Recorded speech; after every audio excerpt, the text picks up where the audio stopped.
මම සුසන්ත දොඩාවත්ත විශ්වධර්ම සංගායනාව සංවිධානයේ කැඳවුම්කරු. මුලින්ම සුබ මධ්‍යහ්නක් කියලා පිළිගන්නවා සියලු දෙනාම. අපි ප්‍රධාන සාකච්ඡාවට යන්න කලින් අපි මුලින් පැහැදිලි කරන්නම් ඇයි මේ විශ්ව ධර්ම සංගායනාව කියලා සංවිධානයක් මේ විදිහට බිහි වෙන්නේ සහ ඒකේ පසුබිම මොකක්ද කියන එක. විශ්ව ධර්ම සංගායනාව කියලා කියන්නේ ලෝකයේ පුරා ඉන්න ගිහි පැවිදි සියලුම ආකාරයේ සත්‍ය ගවේෂකයින් සහ සත්‍ය අවබෝධ කරගත්ත මුනිවරුන් වෙනුවෙන් පෙනී සිටින සහ ඒ දර්ශනයන් වෙනුවෙන් පෙනී සිටින ගිහි පැවිදි දෙපක්ෂයම සම්බන්ධ වෙච්ච සංවිධානයක්. එතකොට මේක අපේ පළවෙනි මාධ්‍ය සාකච්ඡාව. අපි අත් වශයෙන්ම මේ අවස්ථාවේදී මේ මාධ්‍ය සාකච්ඡාවක් කරහා මේ මැදිහත් වීම කරන්නේ විශේෂයෙන්ම මේ වර්තමාන මොහොත ගත්තොත් ලෝකේ පුරාම දාර්ශනික ප්‍රබෝධයක් ඇති වෙමින් යන මොහොතක තමයි අපි ඉන්නේ. විශේෂයෙන් ලංකාවේ COVID-19 තත්ත්වයට එක්ක මිනිස්සු තමන්ගේ ජීවිතය සම්බන්ධයෙන් මෙතෙක් පැවතිච්ච සාමාන්‍ය ලෞකික ජීවිතයෙන් එහාට ගිහිල්ලා ජීවිතේ යථාබෝධයක් පිළිබඳව සාකච්ඡා කරමින් පවතින මොහොතක තමයි අපි ඉන්නේ. එතකොට මේ වගේ මොහොතක විශේෂයෙන් මීට වසර එකහමාරකට පමණ පෙර කාල්ටන් නිවසේදී අපේ අතිපූජ්‍ය තිත්තගල්ලේ ආනන්දසිරි ස්වාමීන් වහන්සේ විසින් කරපු ධර්මදේශනාවක කොටස් සංස්කරණය කරලා ඒ විශේෂ ඒ කොටස් විවිධ තැන්වල පෙන්වමින් දුර්මතයක් සමාජගත කරමින් ඉන්න අවස්ථාවක් නිර්මාණය වෙලා තිබෙනවා. දැන් විශේෂයෙන්ම පූජ්‍ය ඕමල්පේ සෝබිත ස්වාමින් වහන්සේ මාධ්‍ය සාකච්ඡා පවත්වමින් ඒ වගේම එකී ධර්මදේශනාව සම්බන්ධයෙන් මේ වන විට නඩු පවරා ඇති බවට කටමැත දොඩමින් තමන්ගේ කුමක් හෝ පටු දේශපාලන හෝ බලලෝභී වුවමනාවක් වෙනුවෙන් මේ ලෝකයේම අගය කරන ලෝකයටම ලෝකයේ සිටින සියලු ජාති ආගම් නියෝජනය කරන සත්‍ය ගවේෂකයන්ට මාර්ගය පෙන්වන බෞද්ධ දර්ශනය වෙන කුමක් හෝ පටු අරමුණක් වෙනුවෙන් භාවිතා කරමින් ඉන්නවා කියන හේතුව අපි මේක දැක්ක නිසා තමයි අපි සංවිධානයක් විදිහට මේකට මැදිහත් වෙලා මේ සම්බන්ධයෙන් මාධ්‍යට කරුණු කියන්න අපේක්ෂා කරේ. ඒකෙදි අපි විශේෂයෙන් කියන්න ඕන පැයක් පමණ දීර්ඝ දේශනාවක කොටස් තනින් අරගෙන ඒවා සංස්කරණය කරලා ඒවා පෙන්වමින් දුර්මතයක් සමාජගත කරමින් ඉන්නවා. විශේෂයෙන්ම බෞද්ධ දර්ශනය විකෘති කරනවා කියලා දුර්මතයක් සමාජගත කරමින් ඉන්නවා. ඒ නිසා අපි විශ්වාස කරනවා බෞද්ධ දර්ශනය වෙන්න පුළුවන් වෙනත් දර්ශනයක් වෙන්න පුළුවන් මේ සියලු දර්ශනවාදයන් මේ ලෝකේ පුරා ඉන්න සමස්ත සත්‍ය ගවේෂක මිනිසුන්ට ඔවුන්ගේ ධර්ම මාර්ගයන් ඔවුන්ගේ ජීවිතය හදා ගැනීම සඳහා වන මාර්ග මේවට කාටවත් තමන්ගේ පුද්ගලික බූදලයක් ලෙස සලකලා කටයුතු කරන්න පුළුවන් කමක් නැහැ. ඒ නිසා ඒ සියලු දෙනාගේ අයිතිවාසිකම් වෙනුවෙන් තමයි අපි සැබෑ తත්වය සත්‍ය මොකක්ද කියන එක සමාජගත කිරීමේ අරමුණින් තමයි අපි අද මේ මාධ්‍ය සාකච්ඡාව පවත්වන්නේ. ඒ නිසා අපි ජනතාවගේ සමස්ත ලෝකවාසී සියලු ජනතාවගෙන් ඉල්ලීමක් කරනවා මේ ප්‍රශ්නගත දේශනාව සම්පූර්ණයෙන් සවන් දෙන්න. ඒ වගේම අතිපූජ්‍ය අපේ තිත්තගල්ලේ ආනන්දසිරි ස්වාමීන් වහන්සේ විසින් කරන ලද වෙනත් දේශනා විශාල ප්‍රමාණයක් අන්තර්ජාලයේ තිබෙනවා. ඒවට සවන් දෙන්න. ඒවට සවන් දීලා මේ ප්‍රකාශ කරන්නේ කුමක්ද? මේ සමාජයට ගෙනියන්න හදන ලෝකයට ගෙනියන්න හදන දර්ශනය කුමක්ද කියන එක සම්බන්ධයෙන් දැනුවත් වෙන්න. ඒ අපිට මේ මත ප්‍රකාශ කරන්නන් හෝ ඔවුන් හා සම්බන්ධය සමග කිසි පුද්ගලික ආරවුලක් සඳහා නෙමෙයි.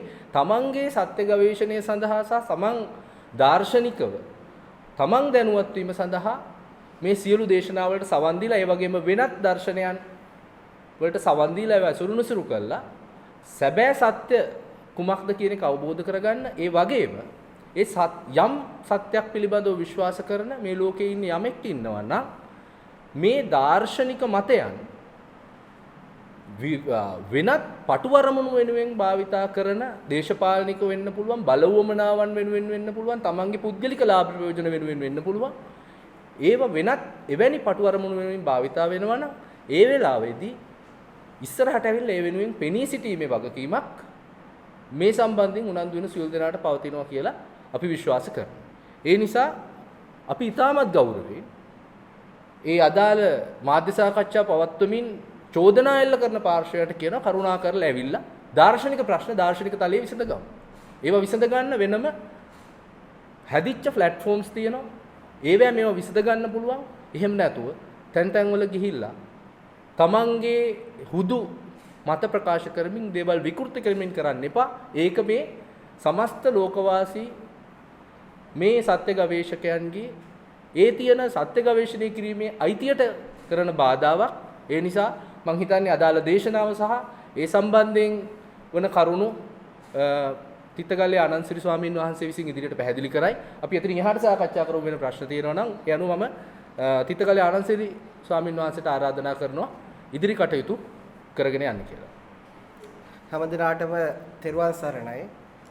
මම තමයි තිත්තගල්ලේ ආනන්දසිරි ස්වාමීන් වහන්සේ.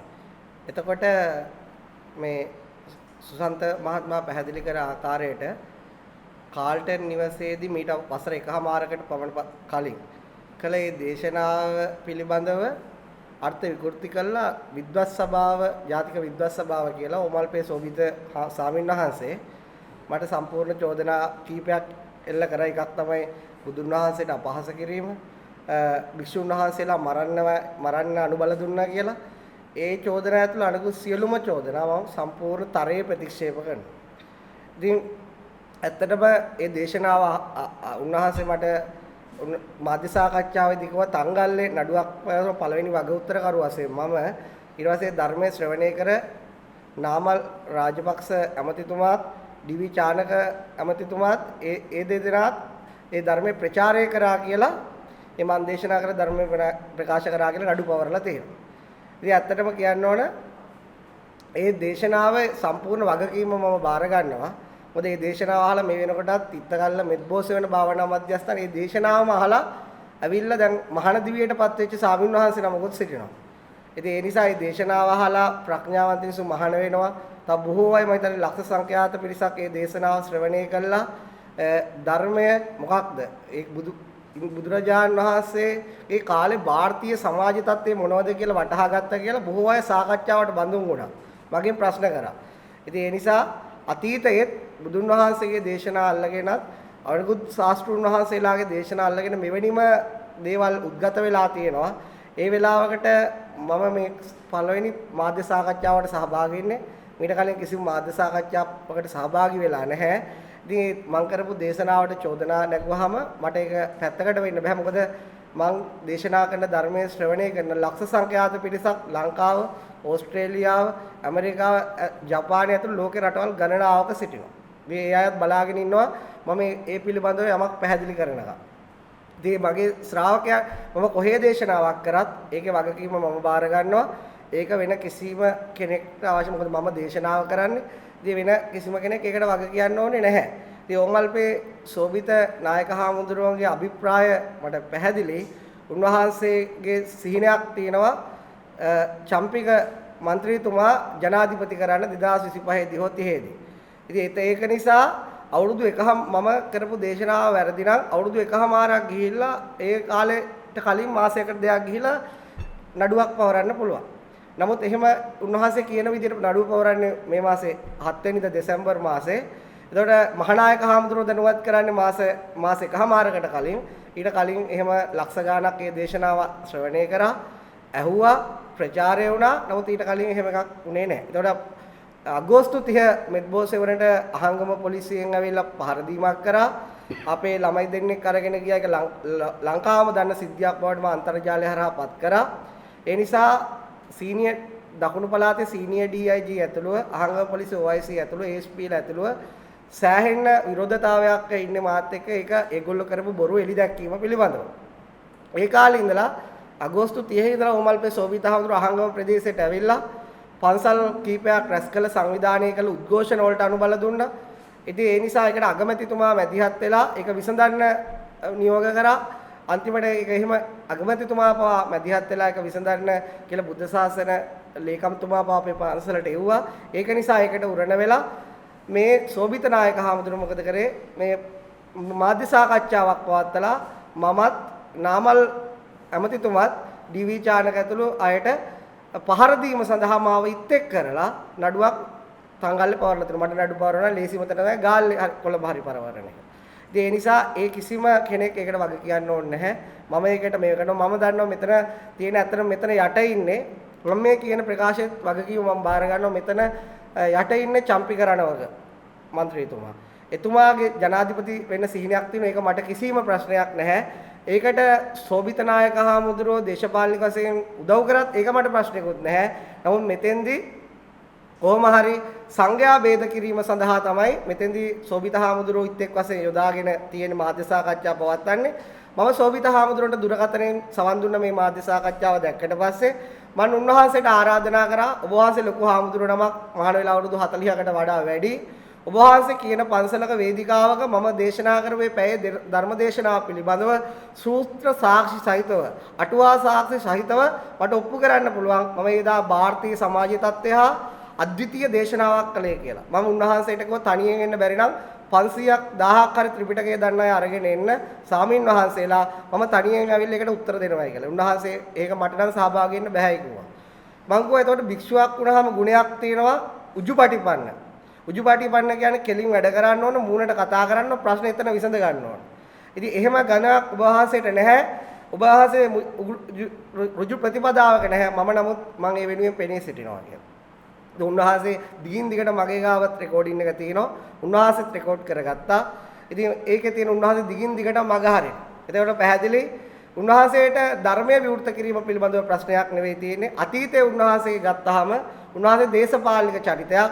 උන්වහන්සේ බුදුන් වහන්සේ පා විනෙන් එපා කියපු රාජ්‍ය පාලනයට ඇඟිලි ගහන චරිතයක්. උන්වහන්සේ දැනත් කරන්නේ වික්ෂු ජීවිතය අර්ථවත් කරගන්න එක නෙවෙයි. අවුරුදු 40ක් ගිහිල්ලා පින්බත් ගිරලා අවසානයේ කියනවා මම ශාසනයක ප්‍රතිඵලයක් ලබා ගත්තේ නැහැ. මගේ ඇතුළ ආසාවෙන් පිරීලා මරණ බයෙන් වෙලිලා කියලා. ඉතින් මම උන්වහන්සේට ආරාධනා කරා දුරකථනයේ මට පුළුවන් කෙනෙක්ගේ ඒ මරණ බය නැති කරන දේශනාව පවත්වන්න. එයාට ගුරුහරුකම් දෙන්න. ඔබ වහන්සේ කැමති නම් ඔබ වහන්සේ මරණයටපත් වෙන්න කලින් ආවුස් ඉවර කරගන්න කලින් මාව ගුරු තනතුරේ තියාගන්න තීරණය කරන්න. මම ඔබ වහන්සේට ඒ පැවිදි ජීවිතයේ අර්ථය පැහැදිලි කරලා දෙන්නම් කියලා. ඒක මම මට තීරණය කරන්න බෑ. මම ගුරුවරයා කරගන්නවද නැද්ද කියලා ඒක ඔබ වහන්සේ තීරණය කරන්න කියලා. ඒක උන්වහන්සේට මම අදත් බාර කරනවා. මම කරපු දේශනාව සම්බන්ධව මට ත්‍රිපිටක සාක්ෂි අටුවා සාක්ෂි සහිතව මට මේ පැයේ දේශනාව නිසා ඒක කරන්න පුළුවන්. මම කිසිවා ආකාරයකට බුදුන් වහන්සේටවත් බුදුන් වහන්සේගේ ශ්‍රාවකයෙක්ටවත් කිසිම ගෞරවයක් ඇති වෙන ආකාරයක කතා කරේ නෑ. ඉතින් එතනින්දී ඒ ධර්මදේශනාව සවන් දීපු ඇත්තම මම දහස් ගාණක් සවන් දුන්නා 1000කට කිට්ටු වෙන පිරිසක්. ඒ අය ඇවිල්ලා කිව්වේ කාල්ටන් එකේ බණ ඇහුවා. නමුත් මේ වගේ දේශනාවක් අපි කවදාවත් අහලා නැහැ. මේ ද්විත්වය පිළිබඳව, ත්‍රිත්වය පිළිබඳව, කාලයේ මායාව පිළිබඳව. ඉතින් මේ වගේ ගැඹුරු තැන් ඊළඟට සමාජීය පසුබිම, ಭಾರತೀಯ පසුබිම සියල්ල අල්ලලා කෙටි කරලා කරපු දේශනාවක්. ඉතින් ඒ ගැන මම ඊටාම ලස්සනට කරා. මම හිතන්නේ ඒක අද විතරක් නෙවෙයි අවුරුදු 100,000 ගානකට නැවත මිනිස්සු සවන් දීලා ඒගොල්ලෝගේ විමුක්ති මාර්ගය විවෘත කරගනීවි. ඒ නිසා මම ඒ කරපු දේශනාව සම්බන්ධව මම ඕන වෙලාවක පිළිතුරු දෙන්න කැමතියි. මම කැමතියි මේ වෙච්ච මේක පෞද්ගලික කාරණාවලට නොගිහිලා මට උන්වහන්සේගේ පෞද්ගලික ජීවිතේ වැඩක් නැහැ. මම දාර්ශනික තලයේ දාර්ශනිකව මේ ප්‍රශ්න විසඳන්න ඕන වෙලාවක කැමතියි. ඉතින් උන්වහන්සේට මම මේ මාධ්‍ය සාකච්ඡාව මම කෝල් කරලා කතා කරලා උන්වහන්සේට කිව්වා කැමතුනේ නැහැ. නමුත් දැන් ලංකාවක් ලෝකයක් මේක බලනවා. ඉතින් පස්සේ ඒ ඔක්කොම කැමති ඕනම වේදිකාවක මේ ඕනම නාලිකාවක ඕනම අන්තර්ජාලයේ ඕනම තැනක සජීවීව මම කැමති උන්වහන්සේත් එක්ක මේ දේශනාව පිළිබඳව වාදයක් ඕන නම් වාදයෙන් අභියෝග කරනවා. සංවාදයක් ඕන නම් සංවාදයෙන් කතා කරනවා. සාකච්ඡාවක් ඕන නම් සාකච්ඡාවකින් මම කැමති තුන් ආකාරයෙන් ඕන ආකාරයකින් ඒ පිළිබඳව විවෘත කරන්න ඒ ධර්මය විවෘත කරලා පෙන්වන්න. ආගමේ ඒ මානසික සාකච්ඡාව වල පොයින්ට් මාක් කරන්නේ ඔබ වහන්සේ මානසික සාකච්ඡාව යම් කාරණා උත්පල වෙනවා. ඔබ වහන්සේ මතක ඇතිනම් මේ සාකච්ඡාව උත්පලිත කාරණා ඒක අපේ සාමාන්‍ය ජන ජීවිතයේදී සාමාන්‍ය පුද්ගලයන් අදහන බුදුන් වහන්සේ සම්බන්ධ යම්කිසි උපතෝට ඒක ගැටෙන විදිහේ ප්‍රකාශයන් කියන කතාව තමයි කියන්නේ. ඒ සම්බන්ධ මොකක්ද කියන්නේ? මම ඒ කාටවත් ගැටෙන විදිය ප්‍රකාශයක් කළේ නැහැ. හැබැයි ඒකේ තියෙනවා මේ සාමාන්‍ය බෞද්ධ මිනිසු නොදන්න ಭಾರತೀಯ කාරණා ගණනාවක්. ඒක තමයි දැන් ඕමල්පේ සෝබිත හාමුදුරුවෝ එතෙන්දි පැහැදිලි කරනවා බුදුහාමුදුරුවන්ට කවුරුවත් අපහාස කරලා නැහැ කියලා ಭಾರತ සමාජය. ප්‍රශංසාවට ලක් වෙච්ච චරිතයක්, ගෞරවයට ලක් වෙච්ච චරිතයක්. මමත් ඒක අර්ධ වශයෙන් පිළිගන්නවා. අර්ධ සත්‍යයක් ඒක. අනිත් අර්ධ සත්‍යය තමයි බුදුන් වහන්සේ විශාල වශයෙන් ගැරහුමට ලක් වුණා බ්‍රාහ්මණයන්ගේ. ඉතින් ඒක පළවෙනි ඔයගොල්ලෝ දන්නවා වසල සූත්‍රය. හැමෝම දන්න සූත්‍රයක්. ඒ වසල සූත්‍රයේදී මම මේක අරගෙන ආව ත්‍රිපිටක සාක්ෂි. මොකද මට මේක පාඩම්. නමුත් මම ත්‍රිපිටක සාක්ෂි ඔයගොල්ලන්ට ඉදිරිපත් කරනවා. ඔයගොල්ලෝ බලන්න. ඒ වසල සූත්‍රය හැමෝම දන්න සූත්‍රයක්. ඒ වසල සූත්‍රයේ බුදුහාමුදුරන්ට බලන්න හිස් මුඩු කළ මහාන, එම්බා මහාන යන්න කියලා. එතකොට බුදුහාමුදුරුවෝ එතකොට වැඩ ඉන්නේ ජේතවනාරාමේ. පිණ්ඩපාතේ ගිහිල්ලා පිණ්ඩපාතේ යනකොට ජේතවනාරාමේ ඉඳලා පිණ්ඩපාතේ ගියා කියන්නේ කිලෝමීටර් 5ක් විතර දුරක් නේ. වැඩි දුරක් නෙවෙයි. එතකොට ජේතවනාරාමේ ආසන්නෙම ඉන්නවා මෙන්න මේ වගේ බ්‍රාහ්මණ මේ විදියට අමතන්නේ උන්වහන්සේ. තතේව මුණ්ඩක, තතේව සමනක, තතේව වසලක. දැන් මේක මගේ වචනයක් නෙවෙයි මම මේක ඉදිරිපත් කරනවා බුද්ධ ජයන්ති ත්‍රිපිටකයේ. බුද්ධ ජයන්ති ත්‍රිපිටකයේ තමයි ලංකාවම පිළිගන්නේ. ඒකේ මේ තියෙන වසල සුත්ත නිපාතේ කුද්දක නිකායටයි සුත්ත නිපාතේ වසල සූත්‍රය. ඒක මොකද්ද මම මේකේ සිංහල අර්ථය කියන්නේ. එතකොට කියන්නේ එම්බා මහාන ශ්‍රමණ කියන්නේ මහාන මුණ්ඩ හිස මුඩු කළ තැනැත්ත වසලය බුදුන් වහන්සේ. එතකොට මේ මනුස්සය බුදුන් වහන්සේට ආදරය කරනවා නම් එහෙම කියන්නේ නැහැනේ. එතන ඊට පස්සේ බුදුන් වහන්සේ වසල කාරණා විස්තර කරනවා. එතනින් පේනවා ඒකෙන්ම උන්වහන්සේ කිව්වට සම්පූර්ණ ගරුරට පාත්‍ර වෙලා කියලා එහෙම එකක් නැහැ. බුදුන් වහන්සේට ගෞරව කරපු පිරිස් සිටියා ධර්මයේ ශ්‍රවණය කළා. බොහොම බුදුන් වහන්සේට ಭಾರತයේ Hindu මිනිස්සු. ඒ කියන්නේ ගොඩාක් බ්‍රාහ්මණයෝ. අපි ගියොත් අග්ගඤ්ඤ සූත්‍රයේට අග්ගඤ්ඤ සූත්‍රයේ ආරම්භ වෙන වාසෙට්ට භාරද්වාජගෙන්. එතකොට වාසෙට්ට භාරද්වාජගේ බුදුහාමුදුරුවෝ අහනවා ඔබලාගේ ගම්පලාත්වල මට කොහොමද කතා කරන්න කියලා. ඔබ වහන්සේට මම බණිනවද හොඳ කියනවද? බණිනවනේ පරිපූර්ණ වශයෙන් බණිනවා කියනවා. පරිභව කරනව නෙවෙයි පරිපූර්ණ අඩුවක් නැතුව පරිභව කරනවා කියනවා. එතකොට වාසෙට්ට භාරද්වාජ කියන හෙන උගත් දෙන්නේ. වේදේ පරතරයට ගියපු දෙන්නේ. ඒ දෙන්න උන්වහන්සේගේ ශ්‍රාවකයෝ වෙනවා. එතකොට ඒගොල්ලෝගේ දෙමාපියෝ නෑදෑයෝ බණිනවා. එතකොට ඒක මට අවශ්‍ය වුණා මේ බුදුන් වහන්සේ කියන්නේ ප්‍රඥාවන්ත මිනිස්සෙක්. ඒ වගේම ඒක ඒ ධර්මයේ කාට හරි අවබෝධ කරගන්න පුළුවන්. හැබැයි උන්වහන්සේගේ මුළු ජීවිත කතාව කළුගල් මල්ලුඩින් වගේම ගල්ලුඩින් කටුපාරකින් ආව කියලා ඒ සත්‍ය සමාජයට විවෘත කරන්න ඕන. එතකොට ඒ විවෘත ඒ දේශනයේදී විතරක් නෙවෙයි පාර්ලිමේන්තුවේ මන් දේශනයක් පවත්වලා තියෙන ලංකාවේ. එතනින් එහාට ලංකාවේ විශාල රාජ්‍ය ආයතනවල පෞද්ගලික ආයතනවල විශාල වශයෙන් දේශනා පවත්වලා තියෙනවා. මම එතෙන්දී අපි මේ නොදන්න හරියට බෞද්ධ සම්ප්‍රදාය බෞද්ධ ඉතිහාසය ඒ නොදන්න අයට මම මේ සූත්‍ර අරගෙන පරිසරයන් විස්තර කරලා තියෙනවා. එතකොට මම හිතන්නේ උන්වහන්සේ මෙහෙමයි උන්වහන්සේ බත් ගැහුවා විතරයි.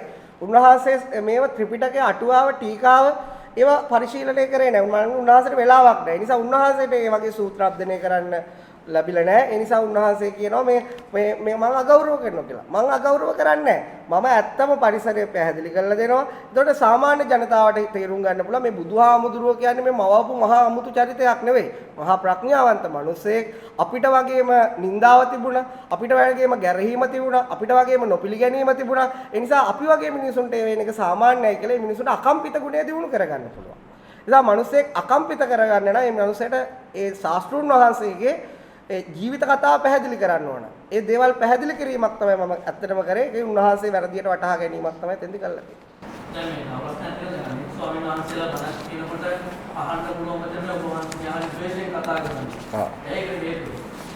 ඔව් මෙහෙමයි. අහන්න කියලා බණ අහන කට්ටිය ද්වේෂයෙන් කියනවා. මම මල්ලි දකුණු පළාත ඉපදිලා තියෙනවා. දැන් මම තරම් මගේ කට සැරයිනේ. වඩවත් එක දේශයක් නැහැ. ඒතකොට මම කතා කරනකොට ඒක හරි ෂාප් ඒක හරි තිවුරට වදිනවා. දැන් බලන්න මෙන්න මෙහෙම. දැන් බුදුහාමුදුරුවෝ තියෙන ගාතාවක් තියෙනවා. මේක තියෙන්නේ සංයුත්ත නිකායේ සගත වර්ගයේ අරුණවතී සූත්‍රය. ඒකේ මේ බුදුහාමුදුරුවෝ නිතර කියපු පාඩයක් තියෙනවා. ආරබත නික්කමත යුඤ්ජත බුද්ධ ශාසනේ දුනාත මච්චුනෝසේනං නාලාගාරංච කුංජරෝ. ඒකේ තේරුම තමයි ආරම්භ කරව වීර්ය ආරම්භ කරව නෙක්කම්ම වීර්ය කරව බුදු ශාසනේ යෙදෙව් ඇතෙක් බටදඳු ගයක් වනසනවා වගේ මානසෙනක නසල්. එතකොට මම කියන යෝයිමස්මින් ධම්මවිනේ අපමත්තෝ විහෙසති පහාය ජාති සංසාරං දුක්ඛ සන්තං කරිස්සති. අන්න ඒ විදිහට මම දේශනා කර ධර්ම විනේ අප්‍රමාදී වෙලා මේ සංසාරයෙන් අයින් වෙන්න මේ දුකෙන් අයින් වෙන්න කියලා කියනවා. දැන් බලන්න ඔයා මේක අහගන්න. ඒක මේ විදිහට කිව්වොත් ආරබත පින්වත නිකමත යුඤ්ජත බුද්ධ ශාසනේ දුනාත මච්චුනෝසේනම්. එතකොට අර ඉන්න කට්ටියට මේක ඒ මාර යුද්ධය කරන්න හිතෙනවද? එයා මොටිවේෂන් වෙනවද? ඒ නිසා ඒ ලව් ටෝක්ස් දෙන විදියක් තියෙනවා. ඒක ඒ විදියට ධර්මයේ දේශනා කරන්න බෑ. ධර්මයේ දේශනා කරනකොට ඒ ශ්‍රාවකයා මොරාල් වෙන්න ඕන. ඒ ශ්‍රාවකයට කෙලෙස් නසන්න ශක්තිය එන්න ඕන. අද මං ගෙදර ගිහිල්ලා ඒ බුදුන් වහන්සේ කියපු දේ කරනවා. අද මගේ මහාන ජීවිතය මම කරනවා කියන ආකාරයෙන් තමයි බුදුහාමුදුරුවෝ උනත් ඒ දේශනාව කරන්න නැtei කියලා මම විශ්වාස කරනවා. මොකද උන්වහන්සේ බුදු වුණත් රජෙක්. ඒතකොට ආඥා නිකුත් කරනවා. ශ්‍රාවකයාට ආඥා නිකුත් කරනවා මෙහෙම කරන්න කියලා. ඒතකොට ආඥාදායක ස්වරූපයක් දේශනේ තියෙනවා. ඒ ස්වරූපය මගෙත් තියෙනවා.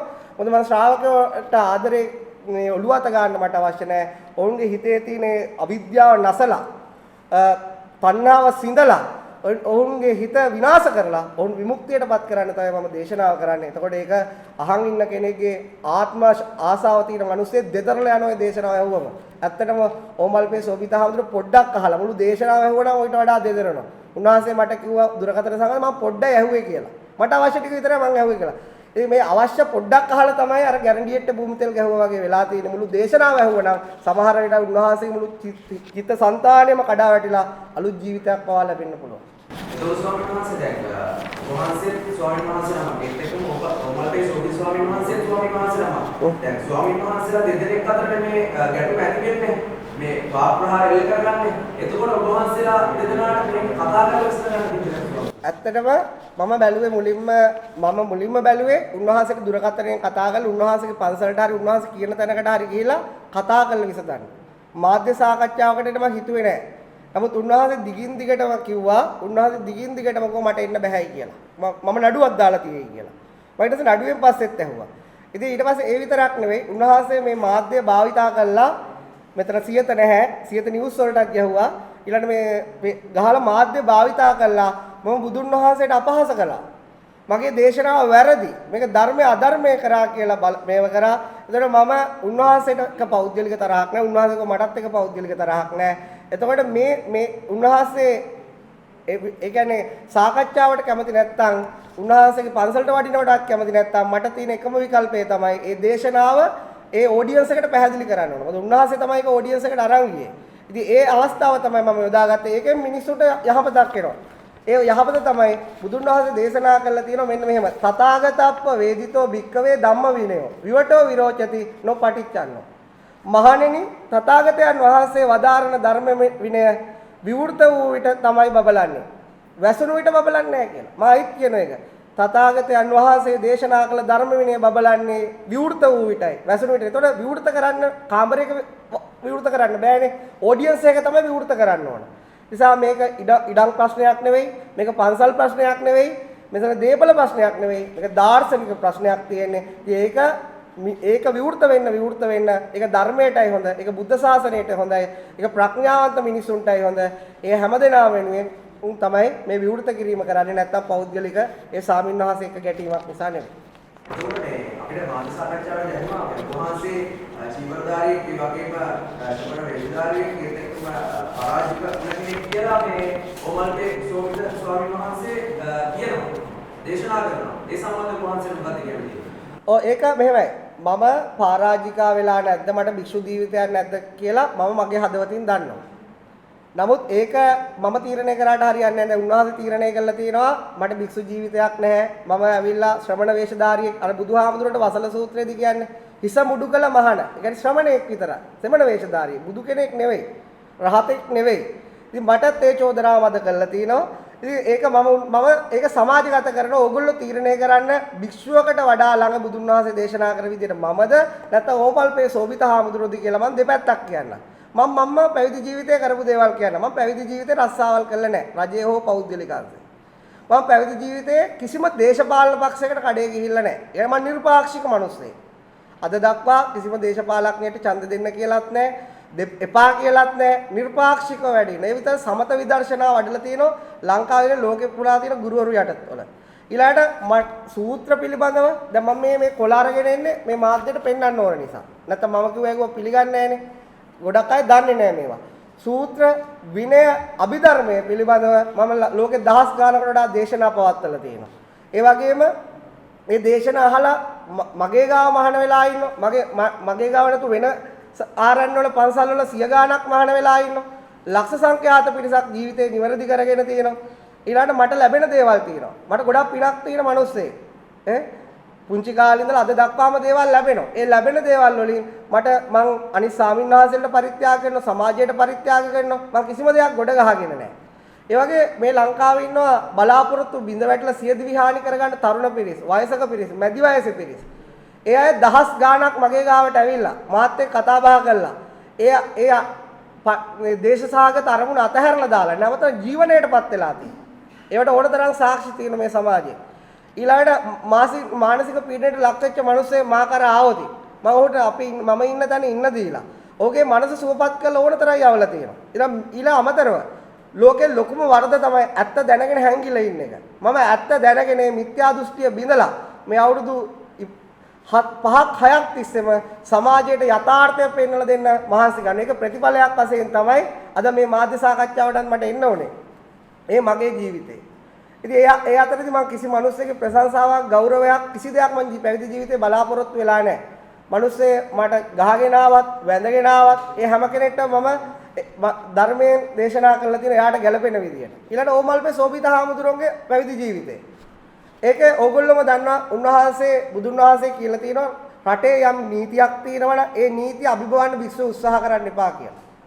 ඒ වගේම බුදුන් වහන්සේ කියලා කියන්නේ රාජ්‍ය පාලනය කරන්න උරුමේ උප්පත්තියම උරුමකාන්ති වෙලා.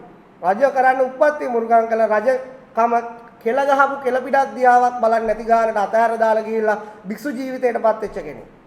උන්වහන්සේ රජකම අත්හැරලා මහාන වුණා. උන්වහන්සේලා මහාන වෙලා රජකම හොයාගෙන යනවා. මහාන වෙලා පාර්ලිමේන්තු කියන රට පාලනය කරන්න.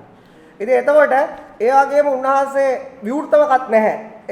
එක විවෘත වේදිකාවකට ඇවිල්ලා සාකච්ඡා කරන්න ධර්මයේ බයයි. උන්වහන්සේ ඍජුපටිපන්න නැහැ, සංඝගුණ නැහැ.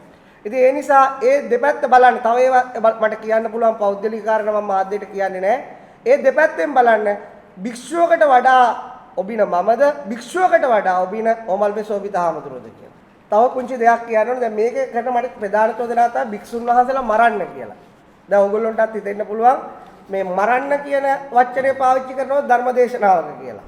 ඒක කියන්න ඕනේ මරන්න කියන වචනේ පාවිච්චි කරේ ඉතිහාසයේ ගත්තාම ත්‍රිපිටකයේ තියෙනවා මාතරම් පිතරම් හන්ත්වා මව මරන්න පියා මරා දමන්න.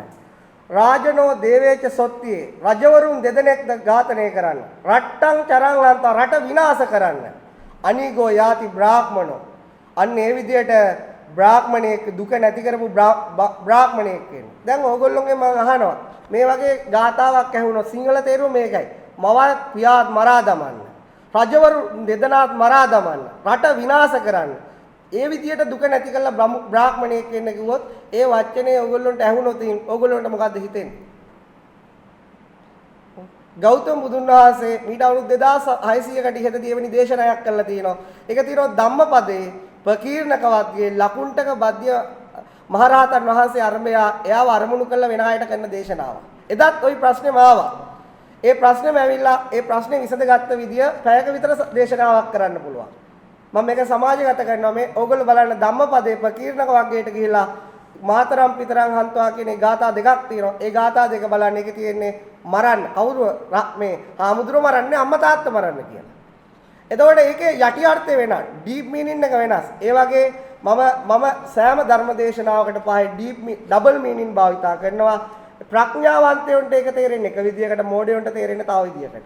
ඉතින් එතනදී මම ඩබල් මීනින් කතා කීපයක්ම කිව්වා. එකක් තමයි මරන්න කියන එක. ඉතින් ඒකේ මම කවදාවත් මේ තව තැනක් තියෙනවා කේසි සූත්‍රයේදී. බුදුන් වහන්සේ කෙලින්ම කියනවා හික්මවන්න බැරි භික්ෂුව මම මරා දමනවා කියලා. හොඳිනුත් හික්මවනවා මේ කේසි සූත්‍රය. මේක දින අංගුත්තර නිකායේ චතුත්ථක නිපාතේ 219 වෙනි පිටුව හැමෝම බලන්න. කේසි සූත්‍රය. මේක කියනවා කේසිත් එක්ක යන සාකච්ඡාවක්. කේසි අශ්වය මරනවා කියන දමණය කරන්න බැරිනු බුදුහාමුදුරුවෝ කියන පුරුෂ ධම්මසාරති වූ බුදුරජාන් වහන්සේ කියනවා මටත් භික්ෂුවක් හික්මවන්න බැරිනොත් මාත් කේසි මරලා දානවා. බැරි වෙලාවත් එතනින් මේ දේශනාව අවසන් වුණා නම් 2500කට පස්සේ තංගල්ලේදී හරි ඉන්දියාවේ උසාවියකදී ඕමල්පේ සෝබිත හාමුදුරන්ට ගෞතම බුදුහාමුදුරන්ට අඩුවක් පොරන්නේ. භික්ෂුන් මරනවා කියන්නේ. ඒ වෙලාවේ කේසි විශ්වයටපත් වෙලා අහනවා භාග්‍යවතුන් වහන්සේ ප්‍රාණඝාතය කරන්නේ ඔබ වහන්සේ දැන් මරණවයි කියලා කියනවා. ඉතින් මට ඒක අදහන්න බෑ. මම කේසි මරණවයි කියලා කියන්නේ මේකයි. මම මේ ප්‍රාණඝාතය කරන්නේ නැහැ. මම ඒ භික්ෂුවට ධර්ම විනය දේශනා කරන එක අතහැරලා දානවා. එයා අත්හැරලා දානවා. මම අත්හැරලා දාන එක බෙල්ල කපලා මරනවට වඩා. ඒ කියන්නේ දැන් මිනිස්සෙක් මරනවට වඩා බරපතලයි මම ධර්ම විනය දේශනා නොකරොත් කියන්නේ. එතන මං කියන්නේ ඕමල්පේ සෝබිතා හමුදුරන්ට මගෙන් අවිල්ලා අහන්න තිබුණා කේසි අහපු වගේ. මොකද උන්වහන්සේ ඇඹිලි පිටේ ඉන්නේ මම ගාල්ලේ ඉන්නේ කිලෝමීටර් 120යි දුර. එක්ක එන්න තිබුණා එක්ක මට කතා කරන්න තිබුණා. ඔබ වහන්සේ මරණවයි කියනවා මේක භික්ෂුන්ට ගැලපෙන්නේ නැහැ නේද කියලා. මම එනවා කියලා දෙනවා අර බුදුන් වහන්සේ දා දේශනා කරා වගේ මම අර්ථය දැක්ුවේ කුමක්ද කියලා. ඉතින් ඒ නිසා තව එකක් තියෙන එකක් සමාජගත කරනවා බුදුන් වහන්සේට වතුර දුන්නා කියලා කාන්තාවක් අතින් පයින් ගහලා මැරුවා. මොකද්ද කරපු වරද? තථාගතයන් වහන්සේට පෙන් පූජා කිරීම. ඒකත් මම මේ දේශනාවේදී කරා. මිනිස්සු මේක බලා ගන්න ඕන. මේක තියෙන විමාන වස්තු අට කතා පරමත්ත දීපණී කියලා තියෙනවා. ඔයගොල්ලෝ බැලුවොත් විමාන වස්තු අට කතාවල මේක බලා ගන්න පුළුවන්.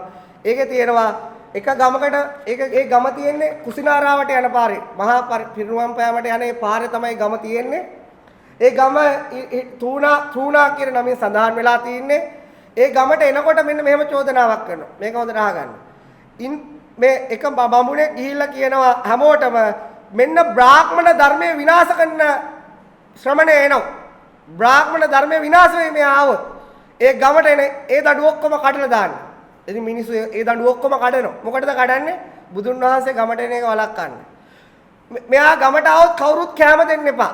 කැම දුන්නොත් ඔහුට මරණීය දඬුවම් දෙනවා. ගම්පාලකය කියනවා. ඊට පස්සේ කැම දෙන එක තහනම්. එපාර මෙයා වතුර බොයිනේ. මෙයා ලිඳෙන් නම් බොන්න ලින් තිබුණොත් නේ ඒ ලින් වලට පිදුරුයි ගොමයි දාලා වහනවා. මේ අද ඕගොල්ලෝ මම මේව බලන්න ඕන දන්නේ නැහැ. මේ බුදුන් වහන්සේට ಭಾರತ සමාජයේ සලකපු විදියක්. එතකොට උන්වහන්සේට එක ලිඳක් තියාගමු එයා යනකම් අපිට වතුර බොන්න කියලා. එක ලිඳකින් ගමෙන් වතුර අරන් යනවා. එතන සිකියුරිටි දාලා තියෙනවා. බුදුහාමුදුරට ඇවිල්ලා බොන්න දෙන වෙන කියලා.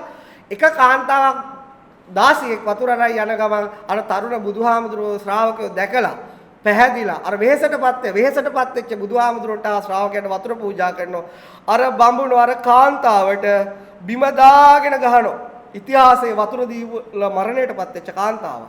තවතිසා දෙව්ලොවින් පස්සේ පිනෙන් ඉපදුනා කියලා සඳහන් වෙනවා. මම ඒකත් එදා ඒ දේශනාවේදී විස්තර කරා. මෙන්න මේ දේශනා වල මම කරපු දේශනා මගෙන් අහන්න නැතුව. මොකද මේ ඔක්කොම සූත්‍ර කියන්න බෑ පැයකට සාරාංශ කරලා කියන්න වෙන්නේ. ඒවා සාරාංශ කරලා ලස්සනට දේශනාව කරලා ඇති. ඕනම කෙනෙක්ට මගේ ගාවට ආවොත් මම ඒවා පැහැදිලි කරලා දෙනවා. මේ කොපීස් දෙනවා බලා ගන්න කියලා. ඉතින් මේ සමාජයේ දැනුවත් වෙන්න ඕන. මේ බුදුදහම කියලා මිත්‍යාවක් කර තියන් යන්න ඕනේ නෑ. සත්‍ය බුදුදහම දැනගන්න ඕන. විවෘත වෙන්න ඕන ධර්මය. ඒ විවෘත වෙන්න බුද්ධ ශාසනය බබලනවා. මිනිසු නිර්වාණයටපත් වෙනවා. මිනිසුන්ගේ හිත නිවා ගන්නවා. ඒක සෝබිතහාමුදුරෝ එක්කෙනෙක් විතරක් නෙවෙයි. සෝබිතහාමුදුරෝ වගේ දසදහසක් ආවත් මම මැරෙනකම් මේ දේශනාව ඒ විදිහටම කරනවා. මම කීම කිසිම කරුණක් ඉල්ලාස් කරගන්නෙත් නෑ. ඒ දේශනාව මගේ අවසන් හුස්ම මේ පෘථුවියේ හෙළනතුරු ඒ විදිහටම ප්‍රඥාවන්ත මිනිස්සු වෙනුවෙන් මම කරනවා කියලා ප්‍රතිඥා දෙමින් මම මේ වෙනවා. ඕන ප්‍රශ්නයක් තියෙනවා තව අහගන්න. May the Triple Gem bless you all.